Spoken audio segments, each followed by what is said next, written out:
ठाकुर जी बोले तेने कछु लियो नहीं। अब लाल जी मैं कहा मांगू, वासे मैंने तो कछु नहीं मांगो, आप मेरी गोद में बैठे, बाकी आवे से चले गए तो मैंने वासे कही तू चलो जा, वो ही दे दे मुझको, क्योंकि तेरे जावे तो वो आ जाएंगे। ठाकुर जी बोले अरे बावड़े, मैं नहीं तो पढ़ा के भेजो मान सिंह, मैं नहीं तो बाकू सब मती वाकी ऐसी करी कि वो आके तेरे सब भंडारन को भर के चलो जाए, मैं नहीं तो भेजो बाकू, तेने क्यों बाकू वापस कर दिया, कछु ले ले तो। कुमनदास जी बोले यदि मैंने वहां से कछु ले लियो हो तो, वहां से कछु प्राप्त कर लियो हो तो, वहां से वाकी दी हुई वस्तु को स्वीकार कर लियो हो तो आप दोबारा मेरी गोद में नहीं आते। आपको लगती कि कुमनदास को तो अब सब मिल गया, अब मेरी क्या जरूरत है, अब मैं जाके अपनी लीला करूं। आप दोबारा मेरे पास यही मारे आए क्योंकि वाकी दई हुई वस्तु मैंने स्वीकार नहीं की, वाकी दई हुई वस्तु को मैंने अंगीकार नहीं किया, आप इसीलिए मेरे पास वापस आए।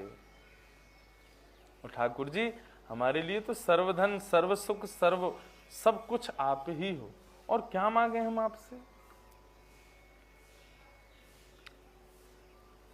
ऐसा भाव श्री कुमनदास जी का। तो रूप स्पर्श गंध और शब्द, ये चार रस हैं, और इन चार रसों की प्राप्ति के लिए ही संसार में हम सब लोग भाग रहे हैं। किसी को रूप चाहिए, किसी को रस चाहिए, किसी को स्वर चाहिए, किसी को शब्द चाहिए, किसी को स्पर्श चाहिए, हमको यही चाहिए, और इसी की भागदौड़ में हम सब लोग लगे हैं। लेकिन ठाकुर जी के सखत्व सखा के लिए यह भाव हो कि उसके लिए ये चारों रस के रूप में ठाकुर जी विराजें, और एकमात्र हमारे लाल जी हैं जिनके चारों रस विद्यमान हैं। ठाकुर जी रूप से भी विद्यमान है, ठाकुर जी रस से भी विद्यमान है, ठाकुर जी स्पर्श से भी विद्यमान है, ठाकुर जी शब्द से भी विद्यमान है, बस स्वीकार करने की देर है। जितेंद्रिय का भाव यही है, जिसकी प्रत्येक इंद्रिय ठाकुर जी को पाना चाहिए। हमारे अनंत रसिकों ने, हमारे अनंत भाव विभोर सखाओं ने, सबने ठाकुर जी को इन चतुर रसों में प्राप्त करने का प्रयास, पंच रसों में प्राप्त करने का प्रयास किया, इसलिए ठाकुर जी के वे सखा बन गए। सखा मतलब पूर्ण समर्पण, आत्मनिवेदन, सर्व प्रकार से ठाकुर जी के हैं हम, ये बात। तो ये तीन गुण सखा में होने चाहिए, विरक्त, प्रशांत, जितेंद्रिय। और चौथा गुण जो ठाकुर जी को अपने सखा में चाहिए वो क्या है? चौथा गुण है दया।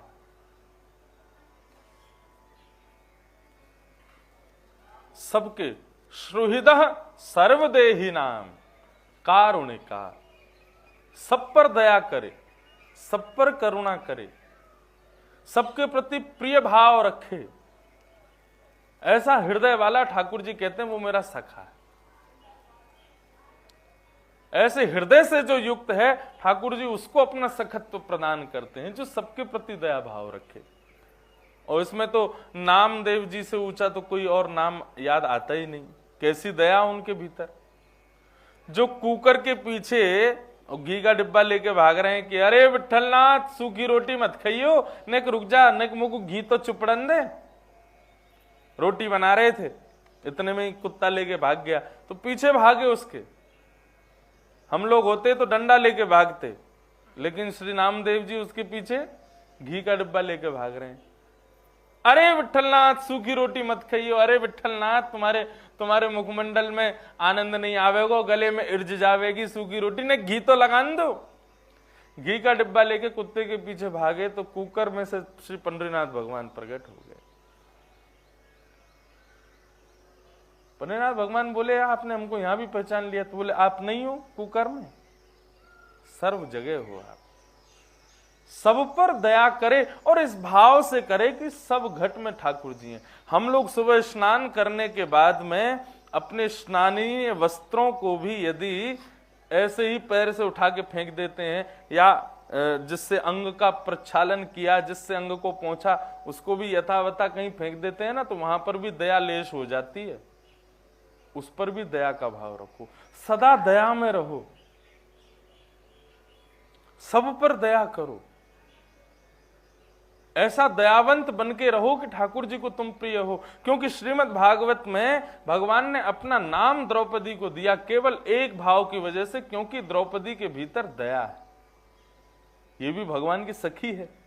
ये दया का गुण जो मैंने निकाला, ये द्रौपदी के प्रसंग से ही निकाला कि ठाकुर जी को अपने सखा में दया का भाव चाहिए, इसलिए ये चतुर्थ भाव में दया लेकर के आए।